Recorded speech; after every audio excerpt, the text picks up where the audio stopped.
তুমি যদি নামাজ না পড়ো তুমি আর মুসলমান নাই। লুতুপুতু কথা বহু হয়েছে 1450 বছরে, বুঝছো? হানাফি, শাফি, মালিকি, হাম্বলি দিয়ে বহু হয়েছে।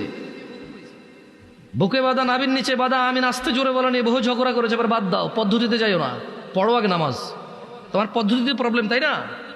মানে আমার পদ্ধতির সাথে তোমার পদ্ধতির প্রবলেম, তাই তো? ওকে, এটাকে এক সাইডে রাখো, পড়ো পড়ো পড়ো। আমার নামাজ পড়ার পদ্ধতিতে তোমার আপত্তি, আমার নামাজ পড়ানোর পদ্ধতিতে তোমার আপত্তি, ওকে। তর্কের খাতিরে তোমার সাথে তর্ক করলাম না, তুমিও করিও না, তর্ক পরিহার করো, এতে রহমত। বেহুদা তর্ক করিও না, সালাত শুরু করো। 1000 অপরাধের মধ্যে একটা অপরাধ তুমি পাবা না এরকম নামাজ ত্যাগ করা মতো অপরাধ।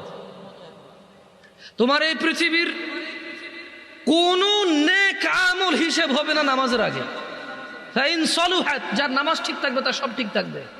তো তোমাদের তোকে আগেই বললাম যে একটু একটা মাহফিল আসো, তোমাদের সাথে মাইক ছাড়াও কথা বলা যায়, জানো? সৌদি আরবে এর চেয়ে বড় মজলিসে আমি মাইক ছাড়া কথা বলেছি 6 মাস, প্রতিদিন একবার অথবা সপ্তাহে 3-4 বার করে। এর থেকে বড় মজলিসে আমি কথা বলতাম মাইক ছাড়া।